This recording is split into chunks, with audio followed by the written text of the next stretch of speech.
Terbaru, berita penting bagi pemilik kartu tanda penduduk. Ada dua kebijakan terbaru yang telah ditetapkan oleh pemerintah pusat melalui Kementerian Dalam Negeri. Nah, teman-teman sahabat YouTube, kami telah merekapnya. Silakan tonton video ini sampai habis.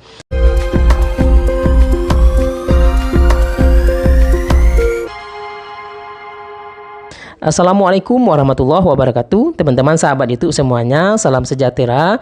Balik lagi bersama kami di channel Dunsana Emril. Terima kasih yang selalu stay tune di channel ini.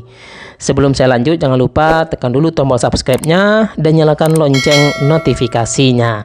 Nah teman-teman, pemerintah pusat telah menetapkan kebijakan terbaru bagi masyarakat yang memiliki kartu tanda penduduk maupun dokumen kependudukan lainnya seperti kartu keluarga, kemudian akte kelahiran, dan berbagai dokumen kependudukan. Ada dua kebijakan terbaru yang telah ditetapkan tentunya. Perlu kami sampaikan, yang belum mengetahui informasi ini, silakan tonton videonya sampai habis.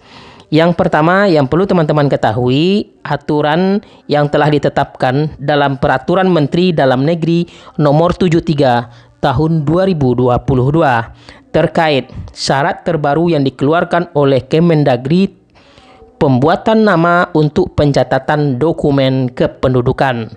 Tentang pencatatan nama pada dokumen kependudukan, salah satu syaratnya adalah nama harus terdiri dari minimal 2 kata. Ini salah satu bunyi aturannya ya. Jadi teman-teman, pencatatan nama pada dokumen kependudukan dengan memenuhi persyaratan jumlah kata paling sedikit 2 kata. Tentunya ada pertanyaan dari teman-teman sahabat itu, bagaimana dengan masyarakat yang saat ini memiliki nama hanya terdiri dari 1 kata saja, termasuk saya sendiri.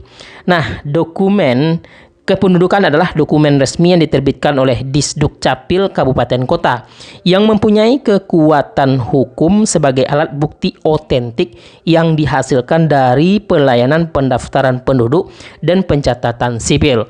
Misalnya kartu keluarga, kartu identitas anak, kartu tanda penduduk elektronik, kemudian akte kelahiran dan sebagainya. Nah, terkait bagi nama yang memiliki hanya terdiri 1 kata saja, telah dituangkan dalam pasal 8 Permendagri nomor 73 tahun 2022 yang diundangkan mulai 22 April 2022 tertulis, pada saat peraturan menteri ini mulai berlaku, pencatatan nama pada dokumen kependudukan yang telah dilaksanakan sebelumnya dinyatakan tetap berlaku. Hal senada juga disampaikan melalui Direktur Jenderal Kependudukan dan Pencatatan Sipil Kementerian Dalam Negeri, yaitu Bapak Zudan Arif Fakhurullah.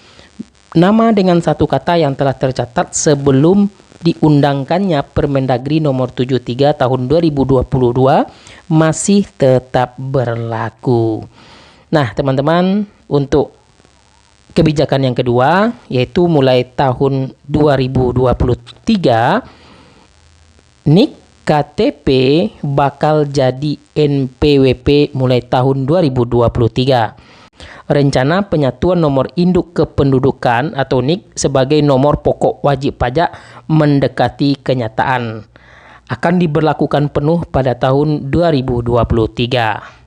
Hal ini ditandai dengan perjanjian kerjasama tentang pemanfaatan nomor induk kependudukan, data kependudukan, dan kartu tanda penduduk elektronik dalam layanan Direktorat Jenderal Pajak atau DJP Kementerian Keuangan Republik Indonesia. Perjanjian ini merupakan adendum dari perjanjian kerjasama sebelumnya yang telah ditandatangani 2 November 2018. Jadi intinya di sini adalah bahwa mulai tahun depan nomor NIK KTP akan menjadi nomor NPWP juga. Jadi 1 nomor NIK untuk proses urusan dalam kantor pajak tentunya. Nah, teman-teman sahabat YouTube, 2 kebijakan terbaru ini telah ditetapkan oleh pemerintah pusat melalui Kementerian Dalam Negeri, Kementerian Keuangan juga. Hal ini senada terkait yang telah ditetapkan tadi. Oke teman-teman sahabat YouTube, itu informasi singkat yang bisa kami sampaikan. Mudah-mudahan bermanfaat. Jangan lupa di like, jangan lupa di share tentunya. Wassalamualaikum warahmatullahi wabarakatuh.